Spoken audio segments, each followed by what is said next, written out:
Movie की starting में हमें कोर्ट का सीन दिखाया जाता है। यहाँ पर हम एक बोडिल नाम की जज को देखते हैं। वो केस पर सुनवाई कर रही थी। यहाँ हमें पता चलता है कि उसकी लाइफस्टाइल में बहुत प्रेशर है। हम देखते हैं कि अपना काम खत्म करने के बाद वो वहाँ से जाने लगती है। अपने कलीग को बताती है कि इस वीकेंड पर वो घूमने के लिए जा रही है। पहले तो अपने बेटे को लेने के लिए जाती है। उसके बाद उसके हस्बैंड जहाँ पर काम करते थे वहां पर आए। हम उसके हस्बैंड को देखते हैं जिनका नाम था मिलान। दोनों फिर बात करते करते ड्राइव करते हैं तो मिलकर उनके फ्रेंड्स के पास गए। वो भी एक कपल था और उनका नाम था इजाबेल और लक। हमें पता चलता है कि इजाबेल और बोडिल ये दोनों मिलकर वीकेंड पर अकेले घूमने के लिए जा रहे थे। इजाबेल उसके हस्बैंड पर चीट करती थी। वीकेंड के नाम पर उसके मन में कुछ और ही चल रहा था। इसके बाद हम देखते हैं कि दोनों फिर अलग अलग हो जाते हैं। बोडिल अपनी आंट के घर पर चली जाती है और उसकी सिस्टर यारा भी थी। हमें पता चलता है कि उन दोनों सिस्टर्स में उतनी ज्यादा जमती नहीं थी। यारा कहती है कि मेरा कुछ सामान यहाँ पर था, वो लेकर मैं यहाँ से जा रही हूँ। वो फिर वहाँ से चली गई। इजाबेल एक होटल के कमरे में रहती है। वहाँ पर वो बहुत एंजॉय करती है। बोडिल की कॉन्फ्रेंस थी और वो वहाँ पर गए। वहाँ पर वो अपने और इजाबेल दोनों के मोबाइल से फोटो खींचकर मिलान और लक को भेज देती है ताकि उनको लगे कि वो साथ साथ है। यहाँ पर प्रेजेंटेशन शुरू होता है। वहाँ पर हमारा और एक मेन कैरेक्टर जिसका नाम था सैमुअल ये प्रेजेंटेशन दे रहा था। बोडिल उसकी प्रेजेंटेशन से काफी इम्प्रेस थे। जब वो प्रेजेंटेशन दे रहा था तो बीच बीच में बोडिल का फोन बजता है। इससे सैमुअल की नजर उस पर पड़ती है। प्रेजेंटेशन के बाद हम देखते हैं कि सैमुअल और बोडिल एक दूसरे से बात करने लग गए थे। दूसरी तरफ हम देखते हैं कि बोडिल अपने घर पर आने के बाद फिर से फोटोज क्लिक करती है। अपने हस्बैंड मिलान और लक को भेज देती है। अगली सुबह हम देखते हैं कि बोडिल को लक का कॉल आता है। बोडिल ने फोन उठाया और लक को कहती है कि इजाबेल नहाने के लिए गई है।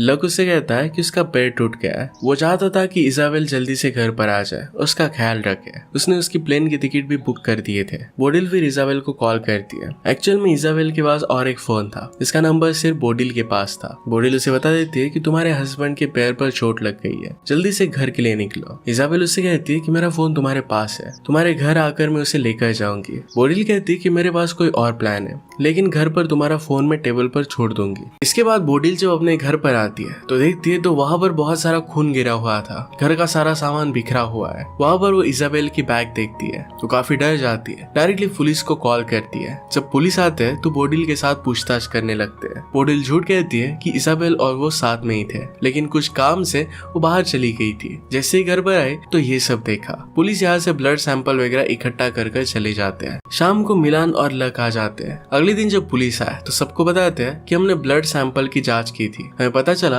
कि ब्लड इजाबेल का नहीं है। जब हमने उसका फोन ट्रेस किया तो हमें पता चला कि उसका फोन पूरे दिन भर घर पर ही था।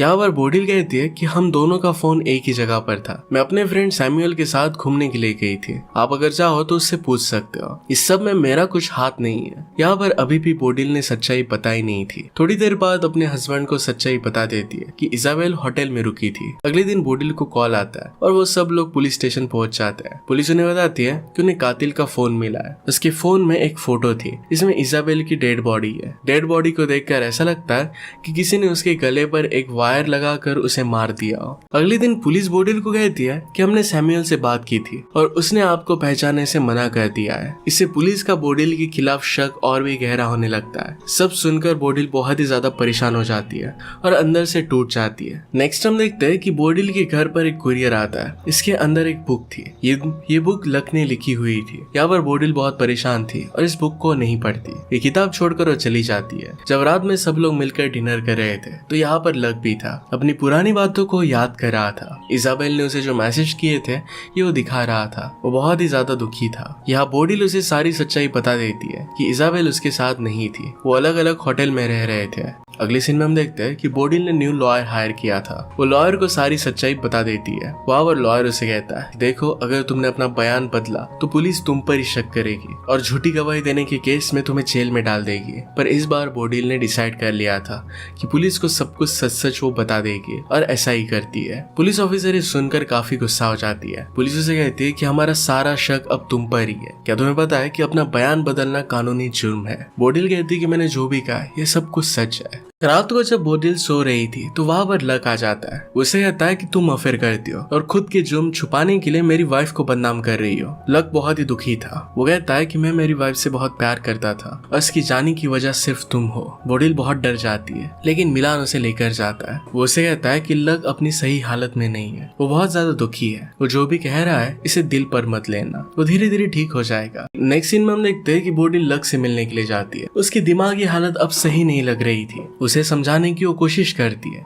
पर लक बहुत दुखी था। वो कहता है कि मैं इजाबेल से बहुत प्यार करता था, फिर भी उसने मेरे साथ ऐसा किया क्यों। वो बहुत दुखी हो जाता है। बोडिल भी इस बात से दुखी होती है। जब वो और मिलान किचन में जाते हैं तो अपने में ही खो जाते हैं जैसे कुछ हुआ नहीं था। अगले दिन हम देखते हैं कि यारा बोडिल से मिलने के लिए आती है। कहती है कि मुझे इस देश से बाहर जाना है लेकिन उसके पास पासपोर्ट नहीं था। बोडिल को एक डिवाइस देती है, किसी को बेहोश करने के लिए इसका यूज कर सकती है। बोडिल ने पूछा कि मुझे इस डिवाइस की जरूरत क्या है। यारा उसे कहती है कि जिस घर में मर्डर हुआ था ये घर तुम्हारा है, शायद इजाबेल को नहीं तो तुम्हें मारने के लिए कोई आया होगा, तुम्हें अपना खुद का ख्याल रखना चाहिए। बोडिल को ये बात सच लगती है। उसे लगने लगता है कि उसके जान के पीछे कोई है। वो डिवाइस अपने साथ रख लेती है। बोडिल फिर अपने घर नहीं तो सैमुअल के घर पर जाती है। सैमुअल उसे शांत करता है। वो सैमुअल का घर देखने लग गई तो उसे पता चलता है कि सैमुअल के घर पर एक पियानो है। पियानो का एक वायर टूटा हुआ था। इजाबेल की डेथ भी वायर की मदद से की गई थी। इजाबेल बहुत ज्यादा डर जाती है। उसे लगता है कि सैमुअल ने शायद बोडिल को मारा होगा। वो डर कर तुरंत वहां से चली जाती है। वहां उसे सैमुअल के घर के बाहर मिलान मिल जाता है। मिलान उसे कहता है कि तुम किसी के साथ भी रिलेशनशिप रखो, मुझे इससे अब कुछ भी फर्क नहीं पड़ता। इसके बाद वो घर पर आते हैं। बोडिल बहुत ही स्ट्रेस में थी। अभी भी उसे लगता है कि उसका हस्बैंड ही मर्डरर है। मिलान उसका स्ट्रेस दूर करने के लिए उसे नींद की गोली देता है। उसे वहां पर एक बुक मिलती है जो लक ने लिखी थी। लक अपनी किताब जैड के नाम से लिखता था। बोडिल को याद आता है कि जिस यूजर ने डार्क वेब पर किसी को मारने का कॉन्ट्रैक्ट दिया था उसका यूजर नेम जैड की नहीं था। इसका मतलब है लक ने ही सब कुछ किया है।